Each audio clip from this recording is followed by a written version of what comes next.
There's a 2.5 square mile neighborhood known as Bushwick. In the early 1900s, this was home to thousands of Irish, Italian, and German immigrants. The area was known for its posh main thoroughfare, Bushwick Avenue, and for its dozens of breweries. Today, Bushwick is better known for its noisy elevated trains that operate on Broadway and Myrtle Avenue, and for its many crowded shopping and residential areas. In the fire service, Bushwick has its place in New York City history for the heightened activity of the 1970s and early 80s. These were decades of great social and cultural change in this Brooklyn neighborhood. Fire, much of it of the arson-for-profit variety, was a daily spectacle. The word within the New York City Fire Department at the time was, "Bushwick is burning." The architecture of Bushwick presents a unique challenge to firefighters, perhaps in greater proportion than anywhere else in the city. While Bushwick Avenue has a number of brownstone private homes and a few small apartment buildings, the majority of the structures in the neighborhood are attached wood frame buildings of 3 and 4 stories. A top floor fire reaching the cockloft most often means extension to exposures on either side and the likelihood of a multiple alarm fire. One of the several fire companies which provides protection in Bushwick is Ladder Company 124, better known on the job as the Tonka truck. In the mid-70s, we were really in our heyday. Everybody was working all the time.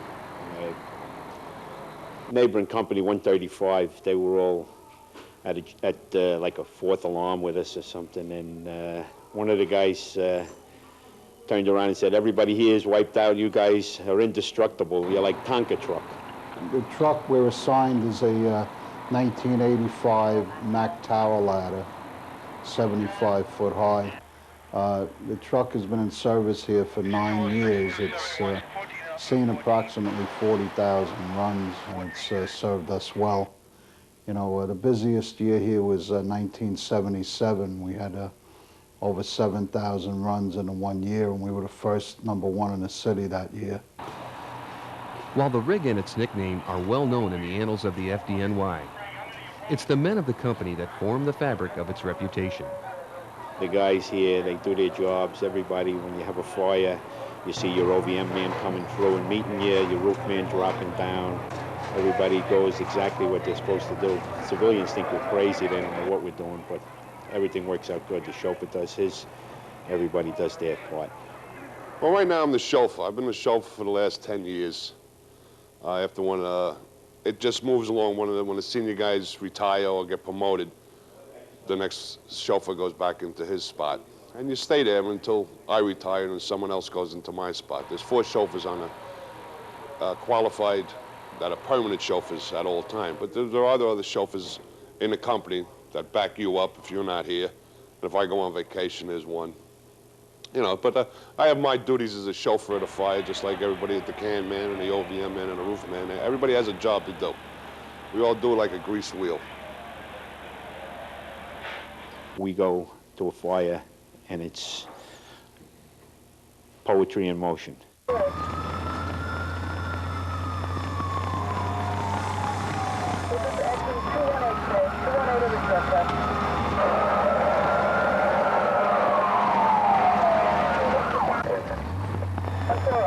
That particular job, I was a roof man.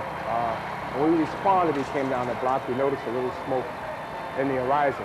As we approached the building, we noticed it was a fire on the 1st floor. Seen a little smoke imminent. I got up, I quickly sized up the building. There were frame buildings, and I looked up and I seen that I had an access to get to the roof. So my job was to get up to the roof to vent the roof, the scuttle or skylight, and give my report to the chief of the fire.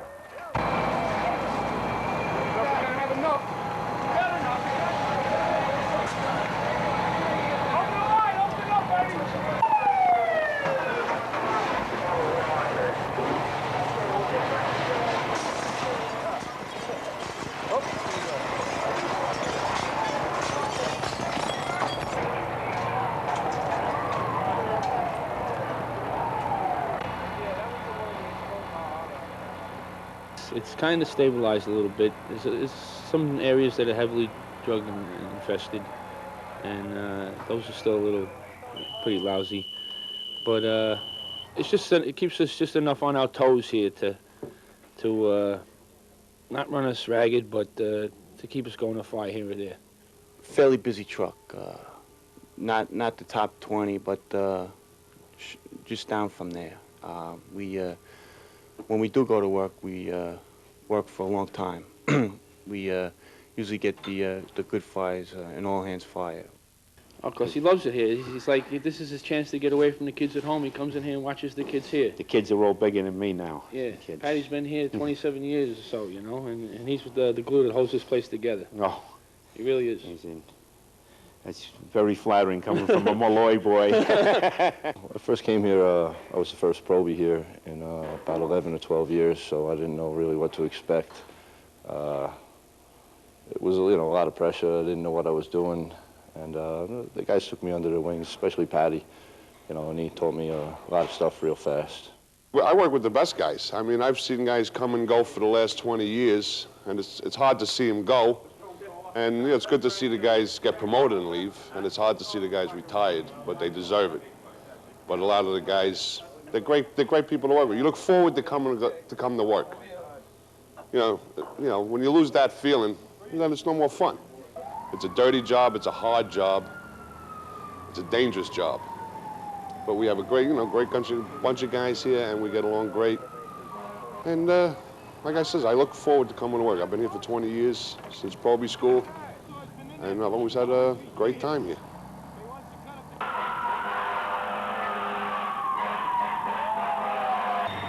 If the job wasn't fun, it wouldn't be worth it. But you know, I feel I'm blessed. I enjoy the job. I work with good men, and after 25 years, it hasn't lost the thrill. I guess that's what makes firemen so special. The job is special to them, and it's reflected in everything they do. And